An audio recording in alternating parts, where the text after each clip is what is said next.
All right, guys. First thing I'm gonna do is I'm gonna warn you, I brought my document camera back home with me, but it is not working. So for now, all of these note videos, I'm just recording with my iPhone. So if it is not great quality, I apologize. We're all just doing the best we can. Hopefully in the next few days, I'll be able to get my document camera up and running, and that will make this a lot easier. Okay, we're talking about financial literacy. And hopefully you watched the first video and it talked about the difference between compound interest and simple interest. And it kind of talked about what interest is in general. So very simply, interest is just a charge or a fee that is placed on any money that you borrow. So if I go out and take a loan from the bank, I have to pay interest on it because I'm borrowing their money. And it's different percentages depending on what kind of loan it is. But what we're going to talk about is how to calculate that interest. That way you're making smart financial decisions. This video is going to talk about simple interest, and then the next one will talk about compound interest. So what I want you to do real quick is go ahead and pause this video and just write down what you see, and then I'll go over it with you more in detail. All right. So if you look at the top, we have our simple interest formula. It's I equals capital P, lowercase r, lowercase t. Your I stands for the interest. That's just the amount of money either you have to pay them to borrow the money or that the bank pays you if you're depositing money. Your principal, the P, is your starting amount.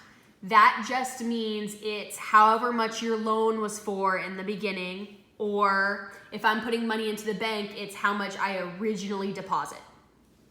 Your R is your rate as a decimal. So I'll show you real quick.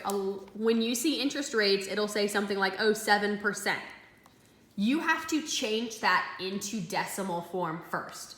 So if I have 7%, the decimal right now is at the end. I'm gonna move it 2 places to the left, and I'm gonna fill in this empty spot with a 0.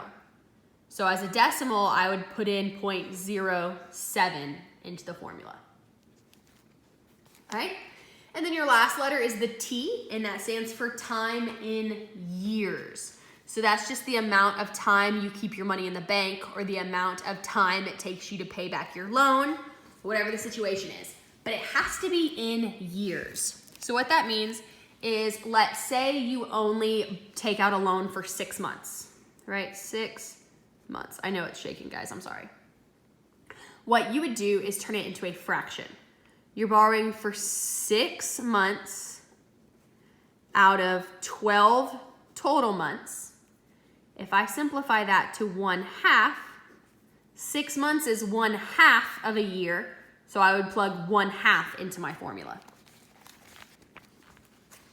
All right, so let's try this with an example.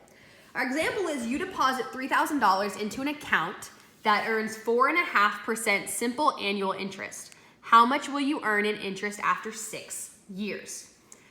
So, okay, I rewrote my formula right here, and we're gonna just start plugging in numbers. Interest, the I stays as I because we don't know what it is yet. Our capital P is the principal, or how much we originally started with. We originally deposited $3,000, so my capital P is 3,000. R is your interest rate, so 4.5%. Remember, you have to change that into a decimal. So that's where I got my 0.045. And then T is your time, and it tells us that it's after 6 years. So that's where I got the 6. You just multiply these 3 numbers together. You should get 810 if I did my math correctly. And it says you would earn $810 in interest. Now, you are more than welcome to use a calculator for all of these. If you don't have one, you can just Google calculator. You also have a calculator on your phone, so make sure you utilize your resources. What I want you to do now is, if you notice I covered up part of this example, that's because I want you to try it on your own. So you deposit $1,490 into an account that earns 2 3/4% simple interest for 5 years. Do the same thing we did up here and go ahead and see if you can find the interest. Pause it and give yourself time to work. All right, let's see how you did. So I rewrite my formula, and then I start plugging it in. My principal is my starting amount, which is my $1,490. My rate is the percentage, but I changed it into a decimal. My time is 5 years. If I multiply all those together, I should get $204.88. I will tell you, simple interest is the easier one. Now that you're finished with this, you have an IXL to do. Your instructions are on your to-do list. If you need anything, if something does not make sense, there are extra videos posted at the bottom of your to-do list. You are also more than welcome to contact your math teacher. So that's Miss Gotthard if you're one of my kids, or Coach Gallegos, or Miss Chambers. Any of us can help you out.